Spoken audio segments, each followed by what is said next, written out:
يا نبي سلام عليك، يا رسول سلام عليك، يا حبيب سلام عليك، صلوات الله عليك. يا نبي سلام عليك، يا رسول سلام عليك، يا حبيب سلام عليك، صلوات الله عليك. يا نبي سلام عليك، يا رسول سلام عليك، يا حبيب سلام عليك، صلوات الله عليك. يا نبي سلام عليك، يا رسول سلام عليك، يا حبيب سلام عليك، صلوات الله عليك.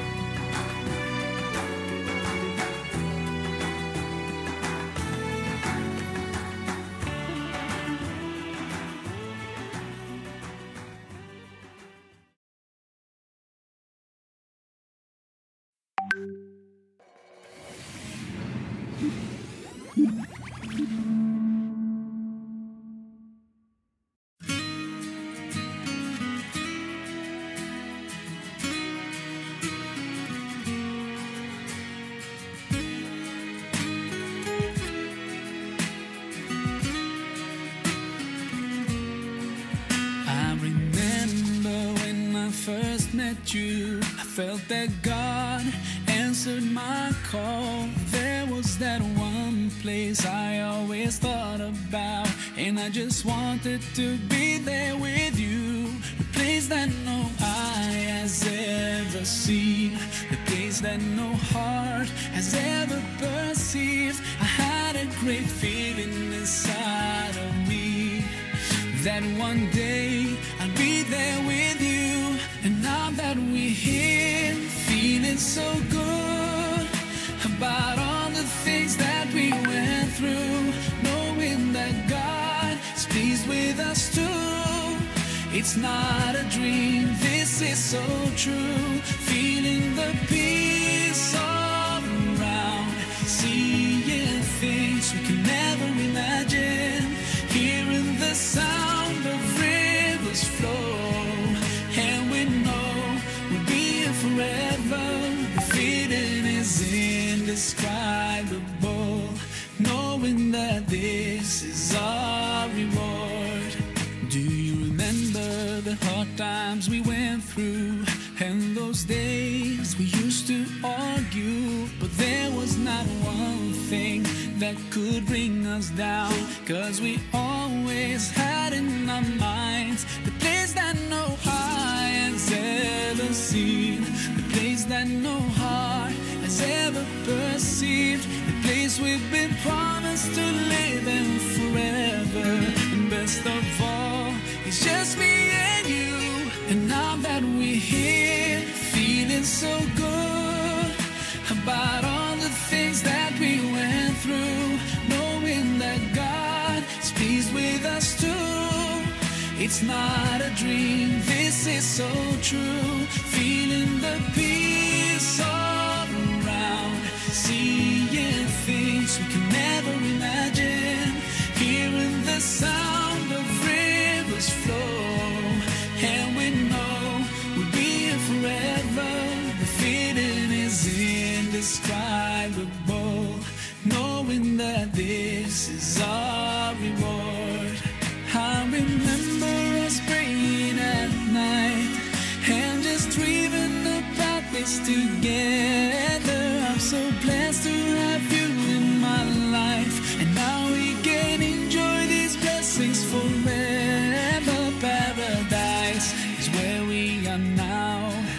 Paradise, a dream come true. Paradise, oh what a feeling. Paradise,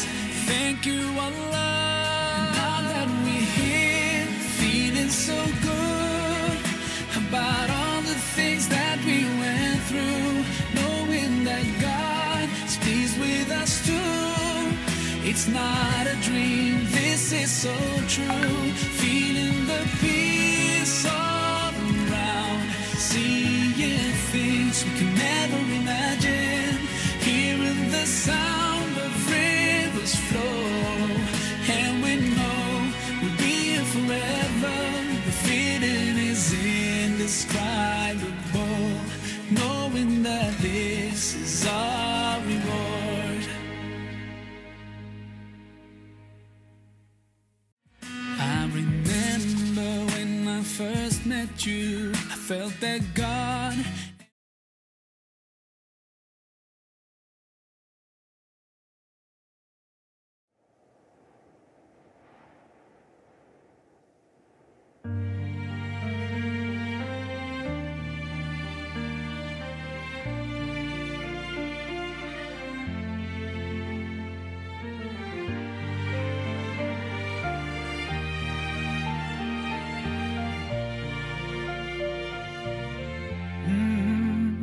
يا من صليت بكل الأنبياء، يا من في قلبك رحمة للناس، يا من ألفت قلوبا بالإسلام، يا حبيبي يا شافعي يا رسول الله، بأمي وأبي فديتك سيدي، صلاة وسلام عليك يا نبي. حبيبي يا محمد، أتيت بالسلام والهدى محمد. حبيبي يا محمد، يا رحمة للعالمين يا محمد.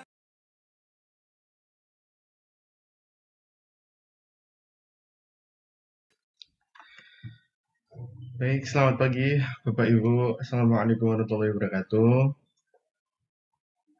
Semoga suara saya bisa terakses dengan jelas ya. Baik Bapak Ibu, kami ucapkan ahlan wa sahlan yang sudah di ruang virtual Zoom. Di sini ada sekitar 9 orang. Pada Ustadz Deden juga sudah hadir. Bapak Wan Dermawan, Ibu Rahma, Ibu Sri Rahayu, Ibu Istiqomah Dwi Hayati, Ibu Eka Nur Handayani yang sudah hadir. Terima kasih sekali pada kesempatan pagi hari ini. Insya Allah kita akan ngaji lagi di pertemuan ke-44 Madrasah Baitullah by Wonderful Umrah dengan materi yaitu Sirah Nabi, kemenangan Perang Badar di bulan Ramadan. Karena kita sedang melaksanakan Ramadan, puasa Ramadan di hari ini yang sudah memasuki sekitar hampir pertengahan ya Bapak Ibu. Maka dari itu perlulah kita untuk mengimani dan juga perlu untuk mengetahui sejarah-sejarah Nabi Muhammad SAW mengenai pun juga kemenangan di Perang Badar. Sebelum itu kami ingatkan kepada Bapak Ibu untuk bisa mengganti namanya dengan nama asli dan menyiapkan alat tulis dan juga tempatnya agar nanti ketika menyimak materi Ustadz bisa nyaman. Kemudian Bapak Ibu kami silakan untuk bisa bertanya ketika ada sesi tanya jawab, menyampaikan pertanyaannya di kolom komentar atau langsung resen. Nanti kami akan silakan langsung berinteraksi dengan Ustadz. Kemudian Bapak Ibu jangan risau ketika nanti belum selesai acara atau belum selesai agenda materi kita pada pagi hari ini, Bapak Ibu belum bisa hadir full, nanti akan ada rekaman yang bisa disampaikan oleh admin melalui grup WhatsApp. Gitu. Marilah kita mulai untuk pertemuan Madrasah Baitullah pada pagi hari ini, Bapak Ibu dengan baca basmalah bersama-sama. Bismillahirrahmanirrahim. Kemudian kami ucapkan alhamdulillah, puji syukur kehadirat Allah Subhanahu wa taala. Pada Allah lah kita dapat mengimani dan dapat mengesahkan sebagai sesembahan yang paling patut untuk disembah Dan kita dapat bersyukur pada pagi hari ini kita bertemu di kegiatan Madrasah Baitullah dengan keadaan sehat walafiat, dengan iman yang masih tersemat, menjalankan ibadah puasa. Semoga ibadah puasanya dilancarkan sampai nanti tutup 29 atau 29 atau 30 hari, dan semoga dilancarkan ibadah-ibadah yang lain, tilawah, tarawih, dan lain sebagainya. Kemudian salat serta salam senantiasa tercurah limpahkan ke hadirat baginda Rasulullah Shallallahu Alaihi Wasallam.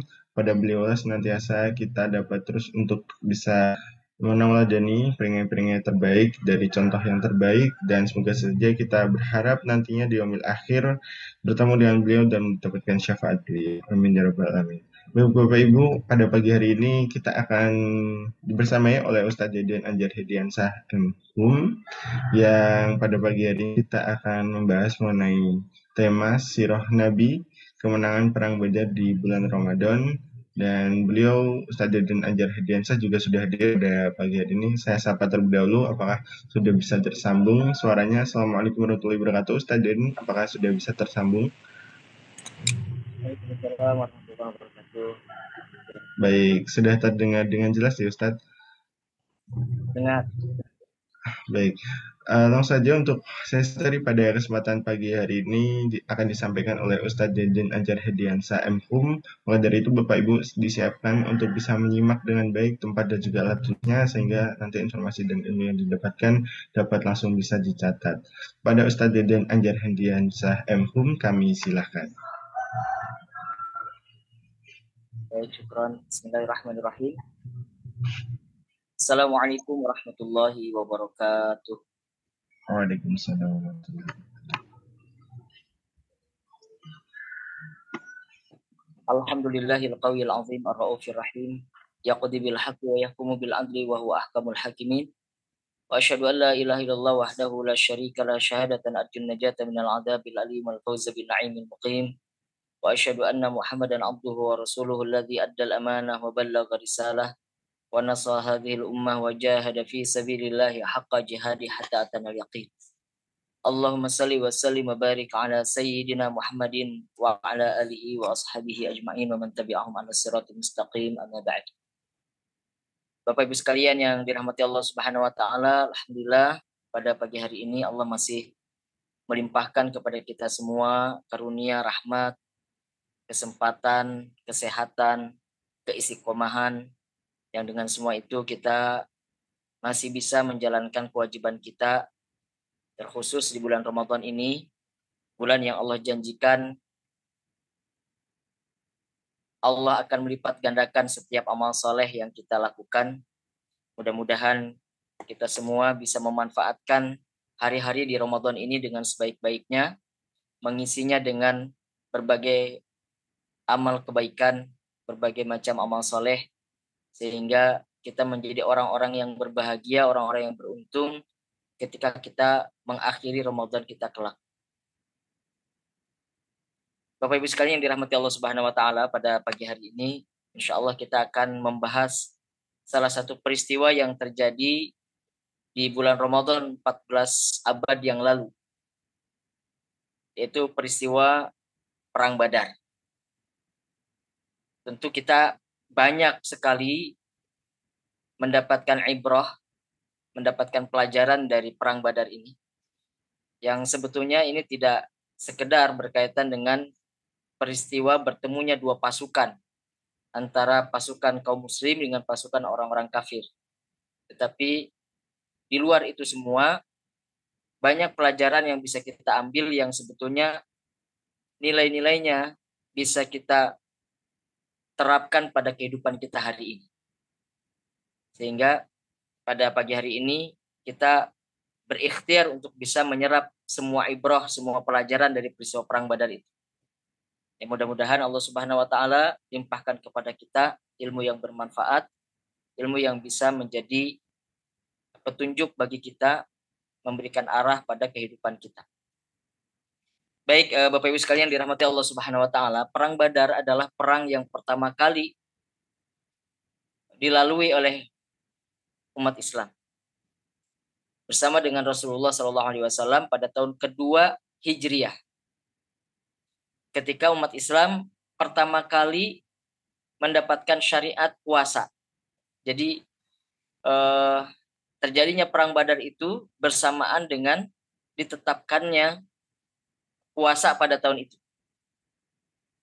Sehingga ini bukan satu hal yang mudah tentu saja untuk dilalui oleh para sahabat radhiyallahu anhum, tapi bagaimanapun kita bisa melihat di dalam sejarah para sahabat menjadi orang-orang yang sabat, menjadi orang-orang yang teguh di dalam menghadapi peristiwa tersebut, dan Allah Subhanahu wa taala memberikan keistimewaan bagi orang-orang yang terlibat dalam perang Badar. Ahlul Badar ini di dalam tabaqat para sahabat, di dalam tingkatan para sahabat, mereka ini menempati posisi yang kedua setelah as-sabiqunal awwalu.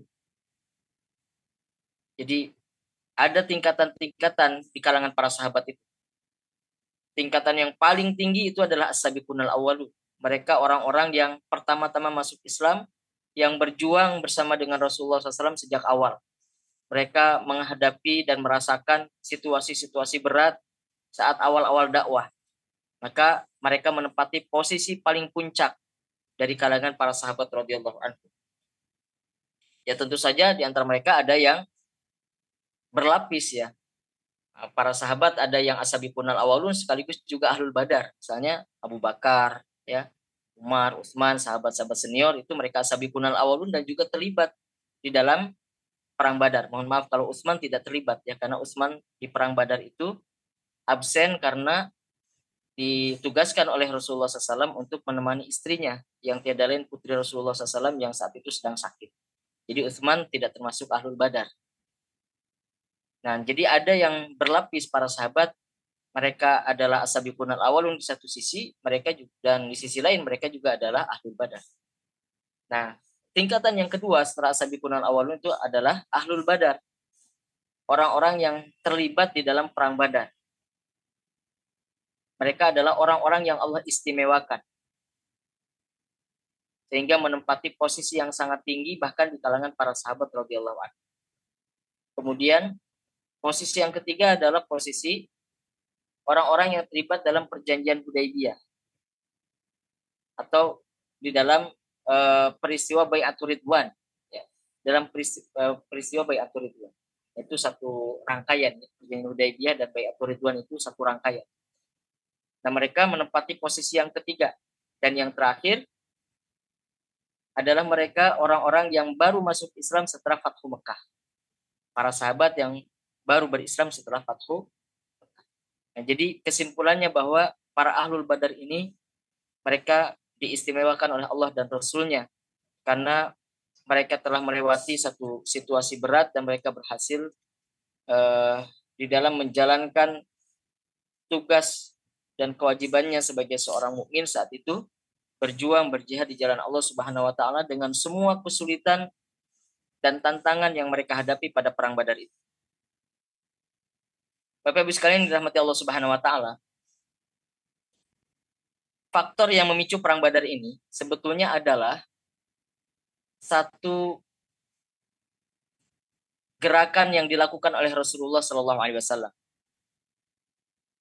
Setelah beliau hijrah ke Madinah, kemudian beliau menata kota Madinah sedemikian rupa sampai Madinah itu menjadi satu kekuatan baru di Jazirah Arab. Dan bagi Rasulullah SAW untuk menata kota Madinah menjadi satu negara yang kuat itu hanya cukup waktu 2 tahun saja. Jadi sejak hijrah sampai 2 tahun kemudian Madinah sudah menjadi satu kekuatan baru, satu negara yang kuat di Jazirah Arab. Nah, terkait dengan langkah-langkah Rasulullah dalam membangun kota Madinah itu ada pembahasan tersendiri. Tetapi yang ingin saya garis bawahi bahwa langkah Rasulullah SAW untuk memasuki fase baru, yaitu fase konfrontasi, fase untuk bisa siap menghadapi tantangan-tantangan eksternal, itu cukup hanya dengan 2 tahun saja. Karena perang Badar itu terjadi tahun kedua Hijriah, tahun kedua setelah hijrahnya Rasulullah SAW dari Mekah ke Madinah.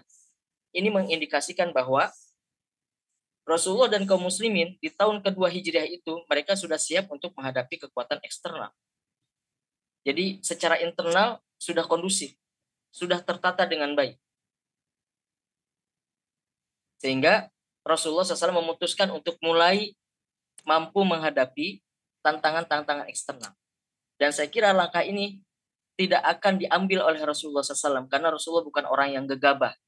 Kita perhatikan selama 13 tahun di Madinah, 13 tahun di Mekah, Rasulullah SAW tidak pernah melakukan perlawanan. Dan memang perintahnya dari Allah Subhanahu wa taala ketika di Madinah itu adalah kufu aidiakum, tahanlah tangan kalian dari berperang, artinya jangan melawan. Karena memang situasinya tidak memungkinkan. Sehingga Rasulullah juga tidak mengambil strategi untuk kemudian melakukan perlawanan terhadap tekanan-tekanan orang Quraisy. Karena memang secara internal masih lemah, masih belum memungkinkan. Semuanya terukur, semuanya dipertimbangkan dengan baik oleh Rasulullah SAW. Tetapi ketika Rasulullah hijrah ke Madinah, 2 tahun berikutnya Rasulullah SAW sudah mulai melakukan langkah-langkah untuk menghadapi kekuatan eksternal. Artinya secara internal sudah kokoh. Saya meyakini bahwa langkah ini bukanlah langkah yang serampangan, bukan langkah yang sembarangan, tanpa pertimbangan, tanpa perhitungan, tanpa ditakar oleh Rasulullah SAW, tetapi semuanya sudah dipersiapkan. Jadi sekali lagi, langkah untuk menghadapi eksternal itu harus ditimbang betul. Ini situasi internal ini siap untuk melakukan perlawanan atau harus masih tiarap gitu kira-kira. 13 tahun di Mekah tiarap terus karena situasi internalnya tidak memungkinkan untuk melakukan perlawanan dan perintahnya dari Allah juga demikian. Tetapi kalau memang secara internal umat Islam itu memang sudah kokoh, sudah kuat, pilar-pilarnya sudah berdiri dengan tegak, maka tidak menutup kemungkinan umat Islam itu harus mulai melakukan perlawanan, menunjukkan kekuatannya, dan itulah yang dilakukan oleh Rasulullah SAW. Dan langkah yang dilakukan oleh Rasulullah SAW ketika kondisi internalnya itu sudah kuat adalah berupaya untuk melemahkan kekuatan musuh. Nah ini terkadang saya seringkali mengevaluasi ya umat Islam hari-hari ini seringkali hanya terfokus pada bagaimana caranya dalam strategi itu memenangkan atau menggolkan strategi kita, strategi internal umat Islam. Tetapi tidak ada upaya untuk melemahkan musuh. Atau barangkali memang karena secara internal kita masih belum kokoh ya umat Islam itu. Tetapi saya lihat umat Islam kok tidak ada upaya untuk melemahkan musuh ya. Padahal yang dilakukan oleh Rasulullah SAW dalam strategi perangnya atau dalam strategi secara umum ketika menghadapi orang-orang kafir atau musuh-musuhnya itu adalah di antaranya bagaimana caranya untuk melemahkan musuh selain bagaimana untuk bisa mewujudkan strategi itu menjadi strategi yang berhasil gitu. Harus dilemahkan musuh itu. Maka yang dilakukan oleh Rasulullah SAW pada waktu itu adalah mencegat kafilah dagang orang-orang Quraisy. Rasulullah tahu betul titik lemah orang-orang Quraisy itu di mana. Karena Rasulullah juga adalah Quraisy. Rasulullah kan berasal dari Quraisy. Rasulullah berasal dari Mekah. Orang Mekah asli. Sehingga mengetahui betul mana kelebihan-kelebihan Quraisy dan mana titik lemah Quraisy. Kelemahan Quraisy itu adalah ketika jantung kehidupan mereka dilemahkan. Dan jantung kehidupan orang-orang Quraisy itu adalah perdagangan. Ya, sekali lagi, jantung kehidupan orang-orang Quraisy itu adalah perdagangan. Kenapa demikian? Karena Mekah yang menjadi tempat tinggal orang-orang Quraisy itu adalah negeri yang tandus sejak dari awal. Dari mana kita tahu ya? Dari Al-Quran. Al-Quran kan menyebutkan ketika pertama kali Nabi Ismail itu ditempatkan di Mekah oleh Nabi Ibrahim alaihissalam beserta dengan ibunya ya. Disebutkan di dalam Al-Quran, Mekah itu adalah padang tandus. Negeri yang sangat gersang, negeri yang sangat tandus, tidak ada pepohonan, tidak ada air. Dan tidak ada manusia yang hidup saat itu, karena memang saking tandusnya manusia tidak ada yang berani hidup saat itu. Baru manusia bisa menempati Mekah itu setelah terpancarnya air Zam-Zam kan. Baru ada orang-orang yang mulai berani hidup di Mekah, di Makkah.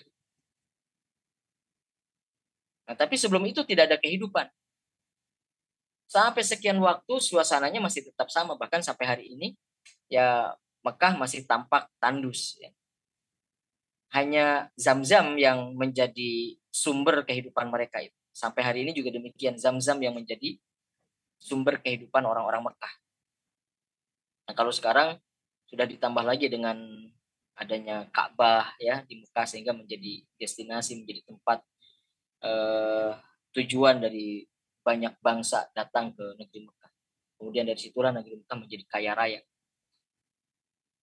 Tetapi dahulu negeri Mekah itu menjadi satu negeri yang sangat tandus, menjadi negeri yang sangat gersang, sehingga satu-satunya mata pencaharian yang memungkinkan bagi orang-orang Mekah itu berdagang. Tidak mungkin ada orang Mekah itu bertani.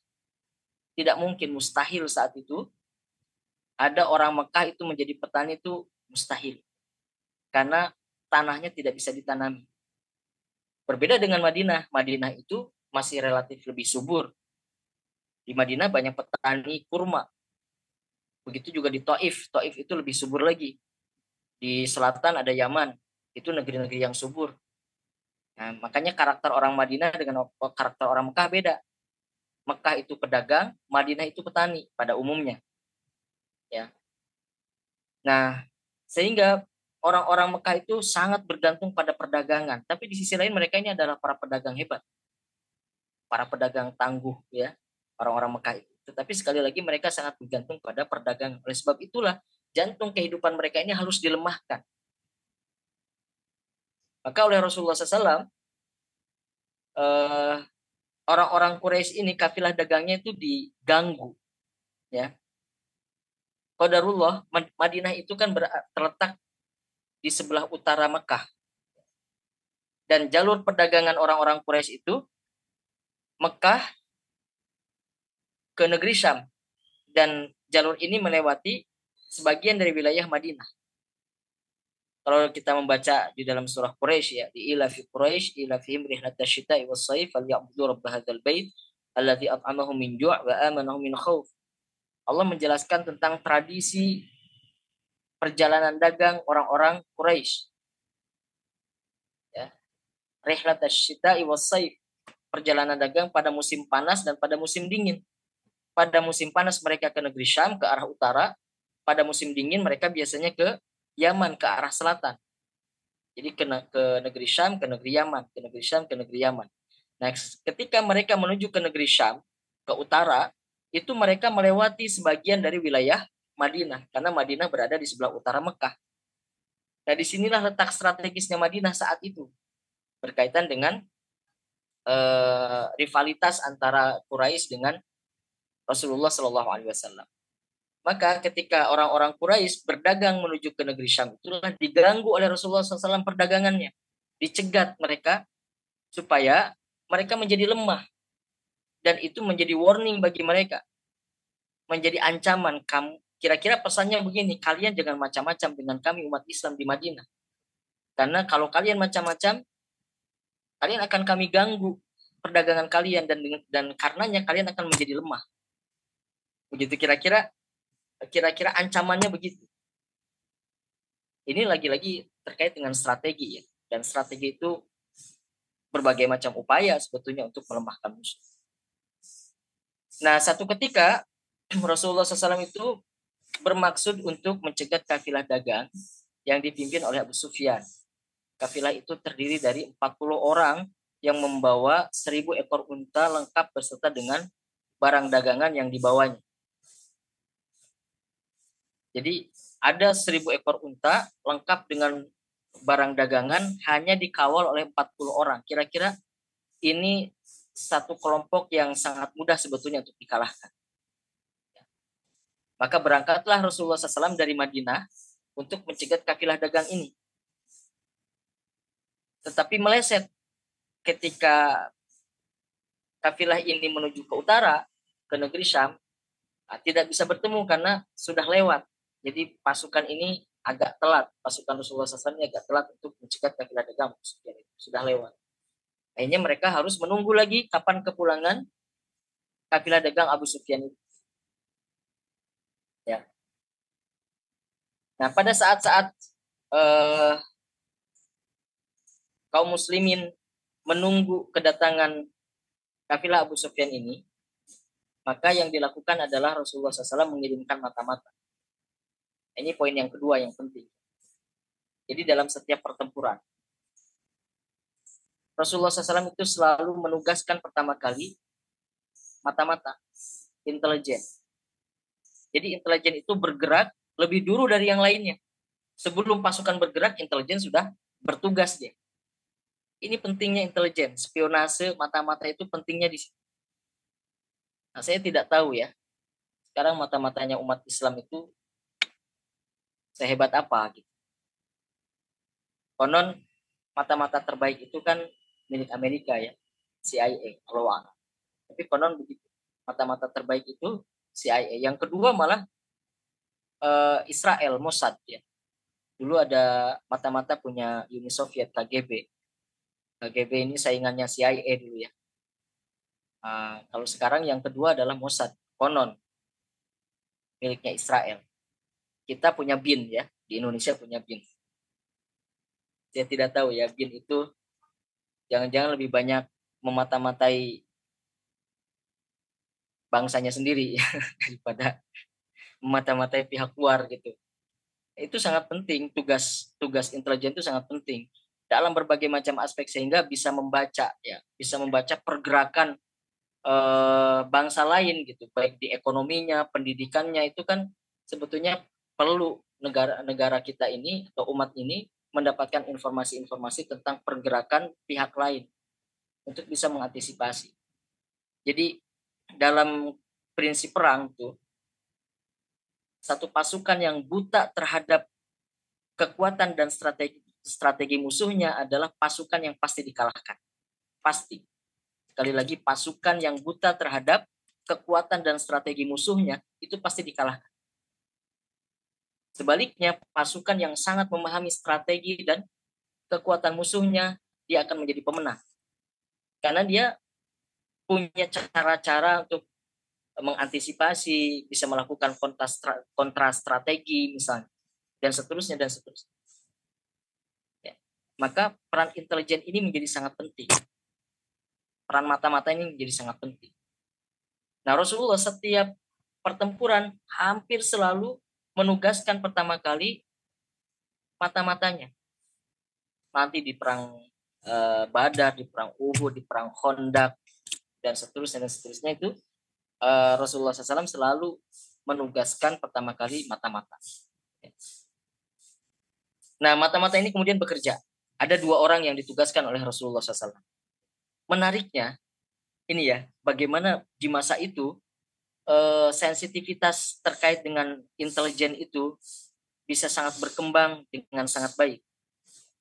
Jadi mata-mata Rasulullah SAW ini mendapatkan informasi tentang pasukan kafilah dagang Abu Sufyan itu dari 2 orang wanita yang sedang bincang-bincang. Di sebuah sumur ada 2 orang wanita sambil ngambil air, mereka ngobrol. Didengarkan oleh mata-matanya Rasulullah SAW itu. Dan dari pembicaraan itu mereka mendapatkan informasi tentang kedatangan, kapan datangnya kafilah dagang Abu Sufyan itu.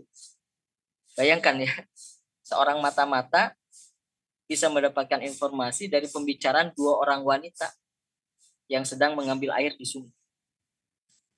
Apa yang dibicarakan? Yang dibicarakan itu adalah tentang utang piutang. Bayangkan, tentang utang piutang. 2 orang wanita ini berbicara tentang utang piutang. Yang satu menagih utang kepada temannya itu.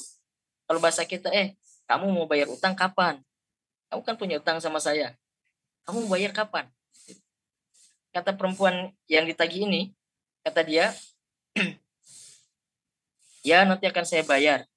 Beberapa hari lagi, disebutkan harinya di situ, akan datang kafilah dagang, ya, lewat ke kampung kita.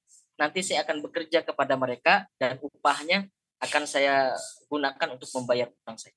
Nah gitu. Nah disitulah kemudian mata-matanya Rasulullah SAW itu mendapatkan informasi bahwa kafilah dagang Abu Sufyan itu akan datang pada hari yang disebutkan itu. Nah, kemudian dilaporkanlah kepada Rasulullah SAW. Artinya dapat informasinya, berhasil mata-mata itu mendapatkan informasi tentang kedatangan kafilah Abu Sufyan. Tapi tidak hanya itu, memang mungkin sudah menjadi tradisi ya. Jadi kafilah dagang itu, Bapak Ibu sekalian, kita jangan membayangkan kafilah dagang itu ketika berangkat berdagang ke negeri Syam, ke negeri Yaman itu tanpa persiapan. Persiapan mereka itu mungkin bisa berbulan-bulan. Jadi kalau kita mendengar kafilah dagang di masa itu kita harus bayangkan ini perjalanan jauh dan persiapannya harus sedemikian rupa. Jadi ketika kafilah itu akan berangkat, itu kan mungkin kita bisa berimajinasi, bisa membayangkan ya, bagaimana kemudian barang-barang dagangan itu dikumpulkan. Karena barang-barang dagangan itu tidak hanya milik mereka yang berangkat, tetapi banyak yang menitip. Ya. Nanti dengan pembagian bagi hasil seperti apa gitu. Nanti akan kolektif itu ya, akan diumumkan, akan berangkat kafilah dagang siapa yang mau terlibat dalam perdagangan ini dan sebagainya.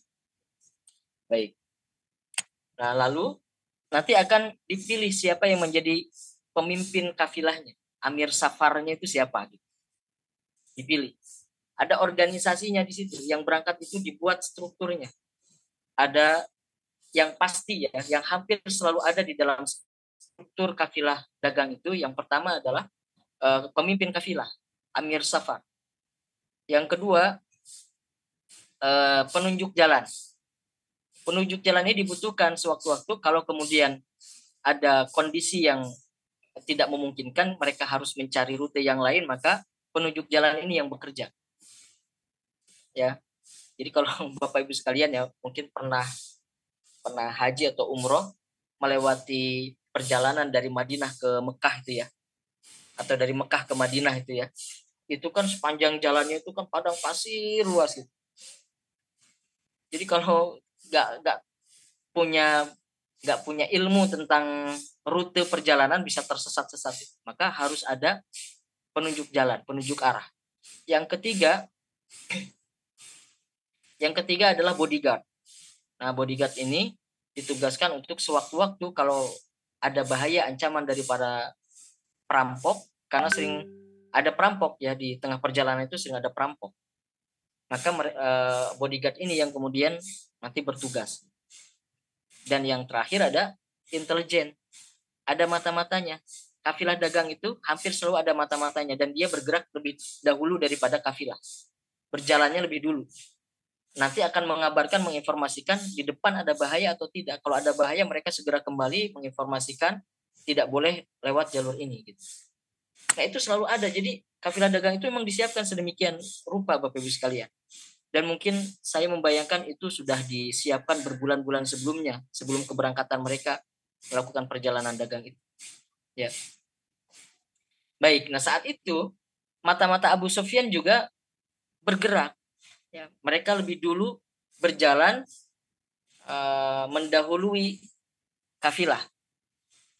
Ada 2 orang yang kemudian ditugaskan sebagai intelijen. Nah saat itu rupanya pergerakan mata-mata Rasulullah SAW itu terpantau oleh mata-matanya Abu Sufyan. Jadi dari kejauhan mereka melihat ada 2 orang yang mencurigakan, yang tiada lain sebetulnya itu adalah mata-matanya Rasulullah. Nah tapi mereka tidak bisa memastikan sebetulnya 2 orang itu siapa. Mereka hanya menduga dan mencurigai itu kok gerak-geriknya 2 orang itu mencurigakan ya. Tapi mereka tidak bisa memastikan siapa sesungguhnya. Tapi kecurigaan mereka ini kemudian dilaporkan kepada Abu Sufyan. Wahai Abu Sufyan, di depan kami melihat ada 2 orang yang gerak-geriknya mencurigakan, tapi kami tidak tahu sebetulnya siapa, tidak bisa memastikan mereka itu siapa. Kata Abu Sufyan, di mana kalian melihatnya? Di sana, di arah sana. Sama Abu Sufyan didatangi. Ya, 2 orang mata-mata Rasulullah sudah pergi. Tetapi Abu Sufyan ingin memastikan sebetulnya 2 orang itu siapa. Datanglah ke tempat tadi, dan dari situ kemudian Abu Sufyan mendapatkan informasi. Bapak Ibu sekalian dirahmati Allah Subhanahu wa taala. Kira-kira Abu Sufyan itu mendapatkan informasi dari siapa atau dari apa?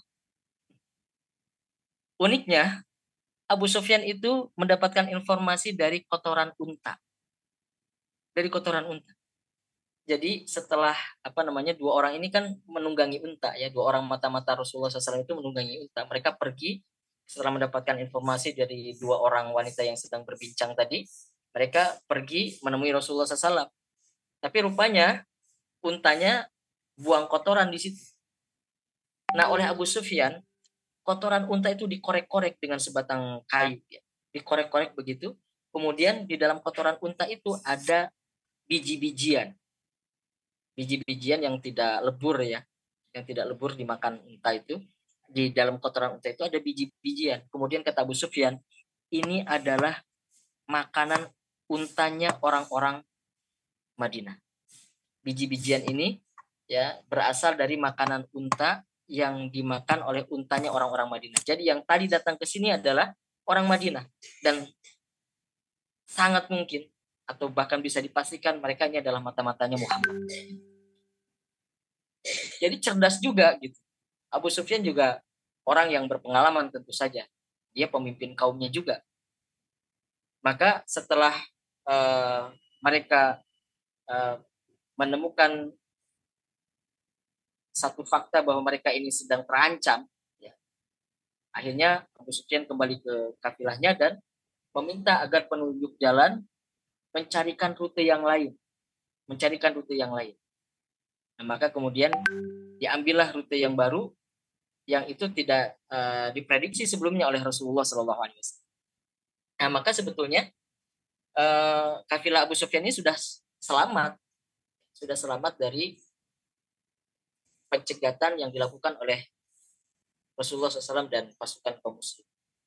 Selain itu, yang dilakukan oleh Abu Sufyan ya setelah mendapatkan fakta bahwa dia ini terancam, yang pertama yang dia lakukan adalah mengubah rute. Yang kedua, dia mengutus Domdom, namanya Domdom. Mengutus Domdom untuk menginformasikan kepada orang-orang Mekah bahwa kafilah dagangnya terancam. Nah, Domdom ini memacu kudanya. Dia mendahului kafilah. Memacu kudanya, kemudian masuk ke kota Mekah. Dia melakukan semacam upaya untuk mendramatisir ya. Jadi dia lukai kudanya, dibuat berdarah-darah, ya. Kemudian darahnya juga dia tempelkan di bajunya. Kemudian dia mengatakan kepada orang-orang Mekah, "Hei, orang-orang Mekah sekalian, barang-barang dagangan kalian akan dirampas oleh Muhammad. Maka selamatkanlah barang-barang dagangan kalian itu." Marah orang-orang Quraisy saat itu karena mendengar kafilah dagang mereka dirampok oleh Rasulullah SAW. Maka mereka langsung menyiapkan 1.000 pasukan. Ya, langsung menyiapkan 1.000 pasukan dan langsung mereka berangkat menuju Madinah.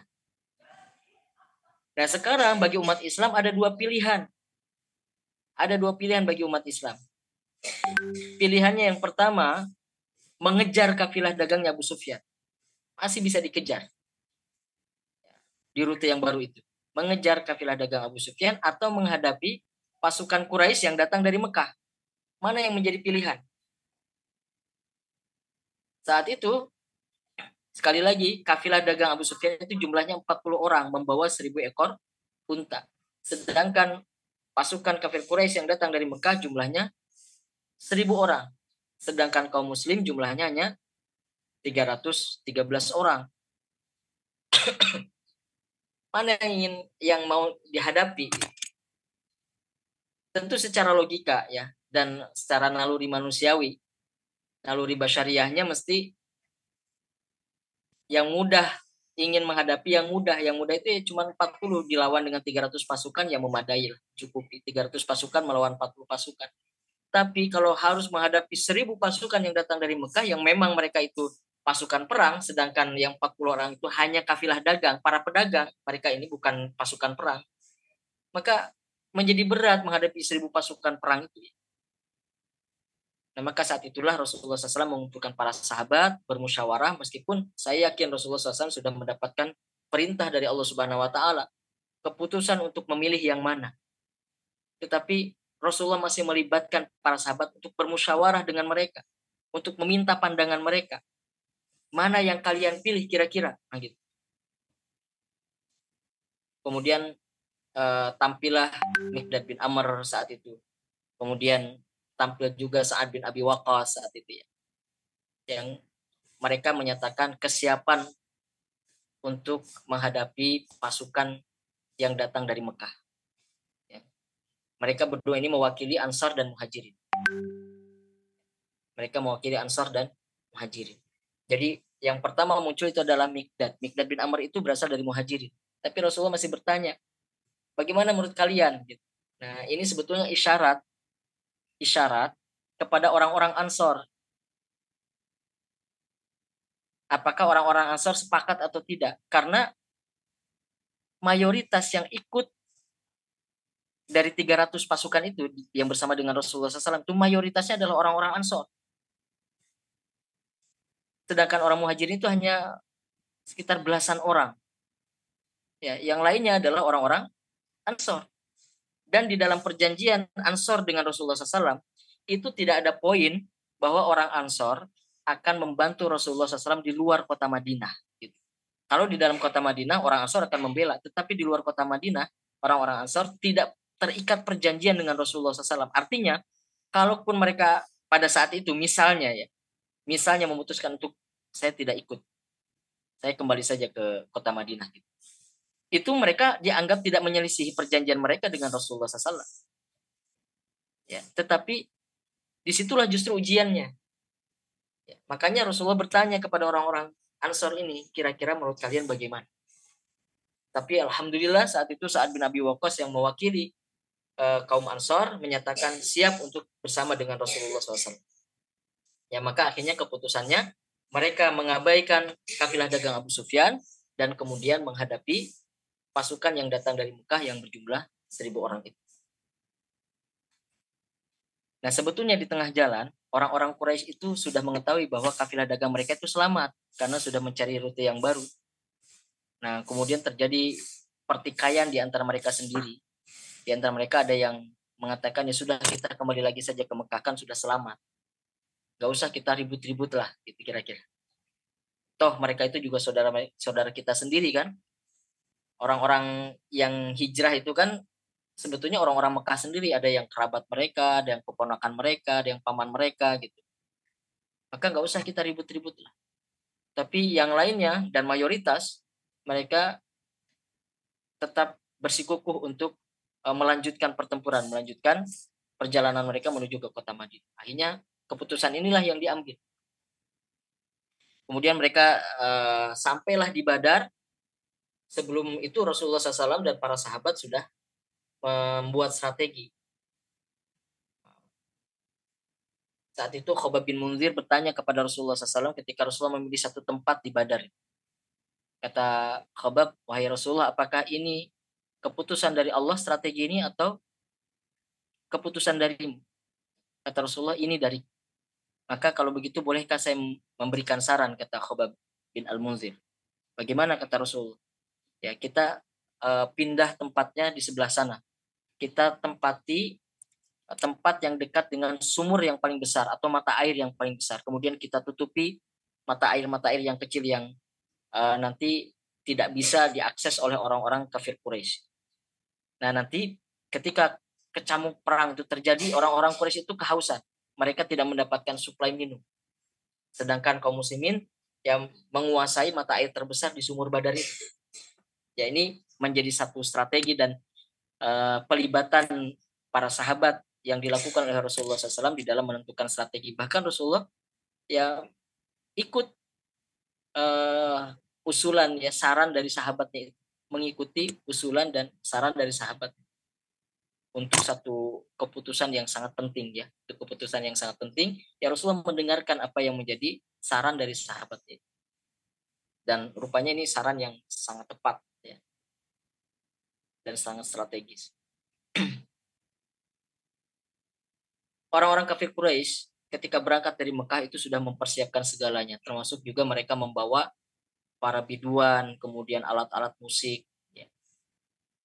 Ini dilakukan oleh mereka untuk bersenang-senang karena mereka menganggap bahwa pertempuran ini akan menjadi hajatan besar bagi mereka karena mereka akan dengan sangat mudah mengalahkan kaum muslimin gitu. Yang kedua sebagai saywar, mereka ingin menjatuhkan mental kaum muslimin dengan tetabuhan, dengan tarian-tarian, dengan nyanyian-nyanyian itu mereka ingin menjatuhkan kaum muslimin gitu. Karena mereka tabuh alat-alat musik mereka dengan keras, seakan-akan mereka sudah menjadi pemenang gitu. Nah, saywar ini juga penting dalam prinsip peperangan ya.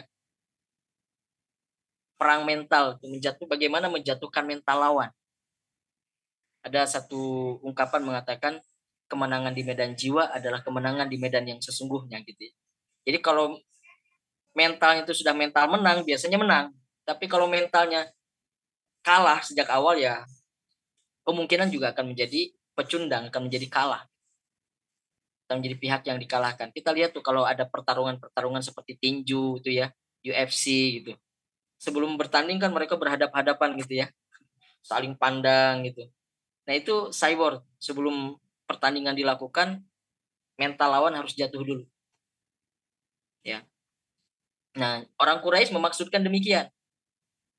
Tetapi atas izin Allah Subhanahu wa taala di malam hari sebelum terjadinya pertempuran, kaum muslimin itu dibuat mengantuk semuanya oleh Allah Subhanahu wa taala. Sebagai rahmat. Kalau dalam Al-Qur'an kan dikatakan sebagai rahmat dari Allah. Rasa kantuk itu sebagai rahmat. Nah, mengantuk dalam peperangan itu rahmat. Karena kaum muslimin itu beberapa kali ngantuk di peperangan. Di perang Badar ngantuk, di perang Uhud juga ngantuk. Kalau di perang Badar itu ngantuknya saat malam harinya sebelum terjadi pertempuran. Tapi kalau di perang Uhud bayangkan yang diceritakan oleh Abu Tolhah di perang Uhud ya. Ketika pasukan sudah saling bertemu kata Abu Tolhah, saya sudah menghunus pedang saya. Ya, tiba-tiba saya diserang rasa kantuk kata Abu Tolhah. Sampai kemudian pedangku jatuh dari tangan. Jadi lagi ngantuk, jatuh pedangnya. Kemudian terbangun kan kaget. Kemudian diambil lagi pedangnya. Ngantuk lagi, jatuh lagi sampai 3 kali. Saking ngantuknya itu. Di perang Uhud itu ya. Dan kemudian kata Abu Tolha, lalu aku edarkan pandanganku ke sekitar, ke sekeliling, dan aku melihat teman-temanku yang lain itu sedang bersandar di tamengnya. Jadi mereka bawa tameng begitu ya. Kemudian mereka itu bersandar begitu. Bersandar di tamengnya saking ngantuknya. Jadi pada ngantuk gitu. Itu rahmat dari Allah tuh ya. Kalau ngantuk saat perang itu rahmat, tapi kalau ngantuk saat kajian, nah itu musibah tuh ya. Musibah kalau ngantuk saat kajian. Tapi kalau saat perang ngantuk itu sangat mungkin rahmat dari Allah Subhanahu wa taala karena itu bukti ketenangan. Kita bisa bayangkan bagaimana ada orang mau berperang tapi sempat-sempatnya ngantuk.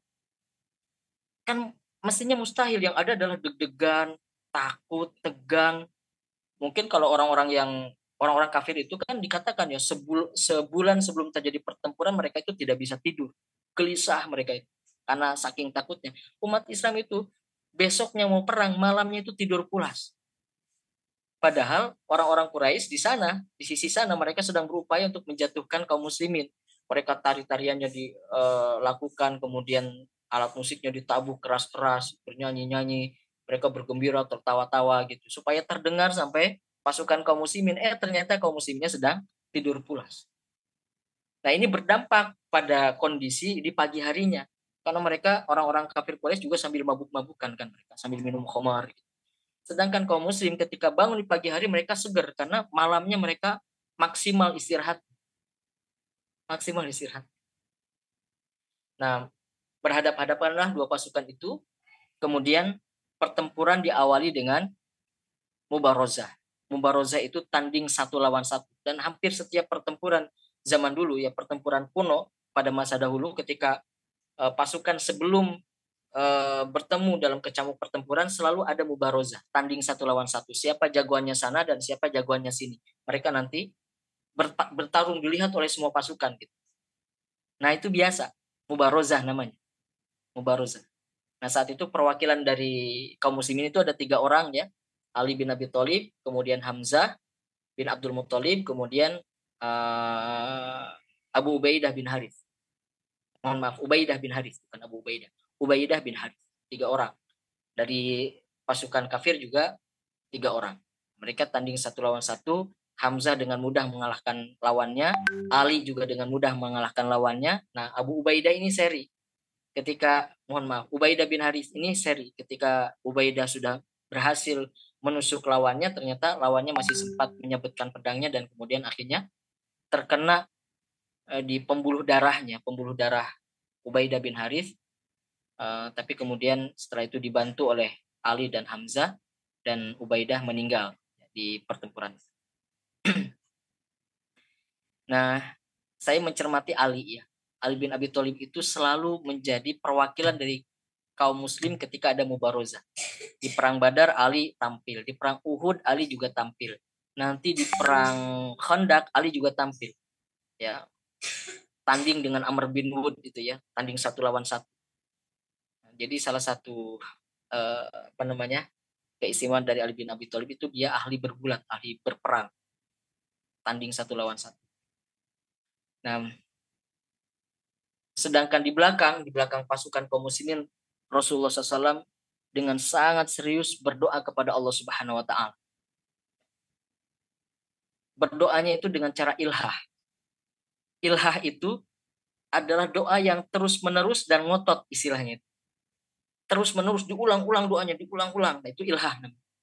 Dan ini juga bisa kita lakukan kalau memang kita punya satu kepentingan tertentu yang menurut kita itu maslahat bagi dunia dan akhirat kita. Kita perlu berdoa dengan ilhah, semacam yang dilakukan oleh Rasulullah SAW. Bergetar tubuh Rasulullah SAW ketika berdoa itu. Bergetar tubuh. Sampai rida atau sorban yang ada di pundak Rasulullah itu jatuh berkali-kali. Diambil oleh Abu Bakar, diletakkan lagi di pundak Rasulullah, jatuh lagi, diambil lagi oleh Abu Bakar, diletakkan lagi. Sampai Abu Bakar mengatakan, wahai Rasulullah, tampaknya sudah cukup doamu, wahai Rasulullah. Allah mendengarkan doamu, Allah mendengarkan doamu. Tapi terus Rasul berdoa, tidak henti-henti.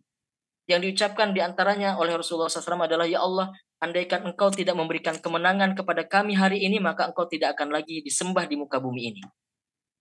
Nah, ini kan doa yang ngotot ya istilahnya. Andaikan engkau tidak memberikan kemenangan pada kami hari ini, maka engkau tidak akan lagi disembah di muka bumi ini. Ya mungkin karena umat Islamnya habis di awal pertempuran, ini kan baru pertempuran pertama. Ya, logikanya begitu kira-kira. Tidak akan disembah lagi di atas muka bumi ini. Nah, sampai kemudian nanti Allah Subhanahu wa taala mengabulkan doa Rasulullah SAW. Sebagaimana yang Allah sampaikan dalam surah Al-Anfal ya. Ittastaghitsuna rabbakum fastajaba lakum anni mumidukum bi'alfin minal malaikati murdifin. Ya. Ketika engkau beristighosah. Beristighosah itu meminta dengan sangat. Tastaghits kepada Rabbmu. Ittastaghitsuna rabbakum fastajaba lakum, kemudian dikabulkan untuk kalian anni mumidukum bi'alfin minal malaikati murdifin. Maka aku turunkan 1000 malaikat yang datang berbondong-bondong. 1000 malaikat yang datang berbondong-bondong. Jadi pertolongan Allah untuk perang Badar itu diturunkan malaikat langsung. Makanya dalam perang Badar itu ketika sudah terjadi kecamuk pertempuran, diceritakan, diriwayatkan itu ya. Para sahabat itu ketika sudah mengangkat pedangnya ingin menyabetkan ke musuh, ternyata musuh kepalanya sudah gelinding duluan gitu. Sudah putus duluan lehernya. Para sahabat menjadi heran, siapa yang nyabetin pedang gitu. Nah, karena mereka sudah dieksekusi sama para malaikat itu, dihabisi orang-orang kafir Quraisy itu. Ya, sebagai pertolongan dari Allah Subhanahu wa taala. Nah, Bapak Ibu sekalian yang dirahmati Allah Subhanahu wa taala, akhir dari pertempuran ini adalah kemenangan bagi kaum muslimin. Dan kita bisa mendapati banyak sekali pelajaran dari perang Badar itu ya, tentang strategi, tentang keputusan Rasulullah SAW untuk melemahkan orang-orang kafir, ya, tentang intelijen, tentang doa, tentang keberanian dalam mubarozah, tentang pertolongan dari Allah Subhanahu wa taala. Bahwa tidak selalu pasukan yang lebih besar itu pasti mengalahkan yang lebih kecil. Dan bahkan di dalam pertempuran Rasulullah SAW itu, hampir semua pertempuran Rasulullah itu selalu pasukannya lebih sedikit daripada pasukan musuh, kecuali perang Hunain. Hanya satu pertempuran di mana pasukan kaum muslimin itu lebih banyak daripada pasukan musuh. Tapi perang Uhud, perang Khandaq, perang Badar, ya, perang Khaybar dan sebagainya selalu lebih sedikit daripada pasukan musuh dan selalu dimenangkan oleh pasukan kaum muslimin. Ya. Kekuatannya adalah kekuatan keimanan, kekuatannya adalah kekuatan doa, dan juga strategi tentu saja. Nah, hal-hal inilah yang barangkali harus menjadi teladan bagi kita semua hari-hari ini, karena bagaimanapun as-sira' bainal haq wal batil yajri tulu zaman. Pertarungan antara kebenaran dan kebatilan itu akan terus berlangsung sampai akhir zaman, tidak akan pernah berhenti. Kita jangan bermimpi bahwa dunia ini akan kosong dari kebatilan, itu jangan pernah bermimpi. Sampai akhir dunia ini, sampai kiamat nanti, kebatilan itu akan selalu ada dan menjadi rival dari kebenaran, dari al-haq. Jadi pertarungan itu terus-menerus berlangsung, hanya saja bentuknya berbeda wujudnya, tetapi strategi-strateginya, prinsip-prinsipnya harusnya tetap berjalan. Bagaimana caranya kita melemahkan musuh, bagaimana kita memanfaatkan informasi-informasi dari intelijen gitu, bagaimana kita memperkuat kesabaran kita, keberanian kita, memperbanyak doa kita kepada Allah Subhanahu wa taala dan sebagainya. Nah, inilah yang barangkali belum tampak di tengah-tengah umat Islam hari ini. Mudah-mudahan Allah berikan kekuatan kepada kita dan dimampukan oleh Allah untuk terus berjuang demi al-haq, demi kebenaran. Baik, terima kasih. Wassalamualaikum warahmatullahi wabarakatuh.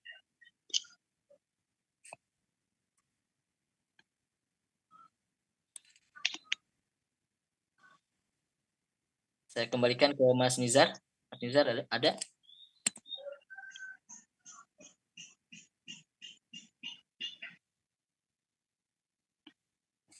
Sudah tidak ada, Mas Nizar?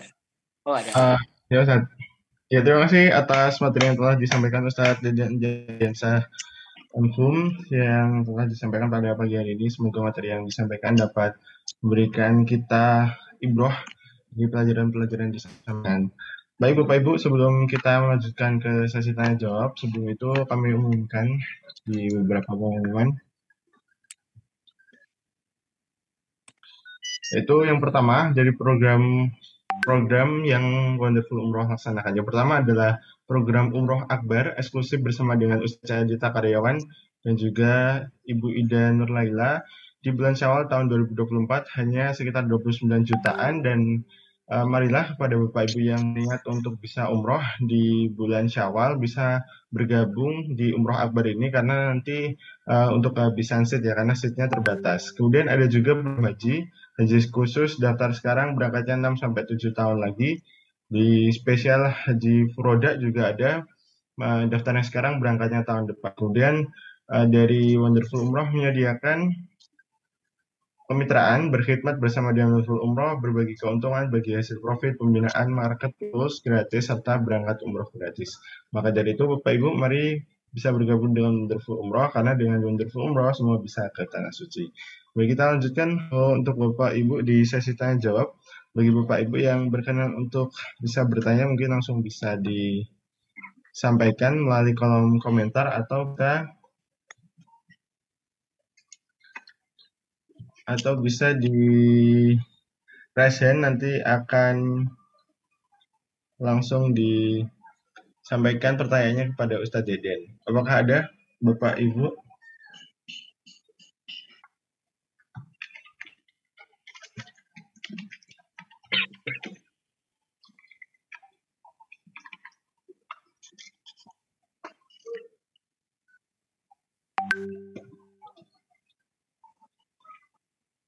Baik Ustadz, sepertinya belum ada. Oke, ya, nggak apa-apa. Baik, mungkin ada tambahan closing statement dari Ustadz Deden untuk menutup agenda materi pada pagi ini. Cukup tampaknya, Anjar. Baik.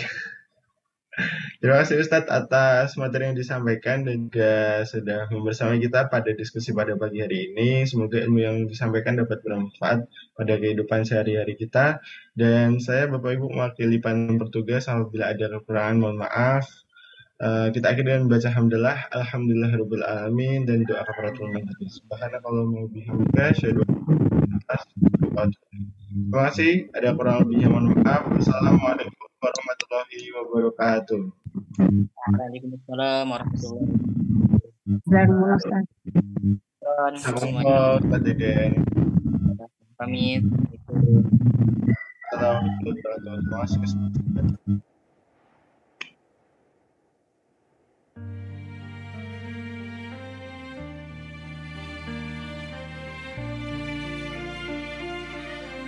Yuk masukkan Indonesia.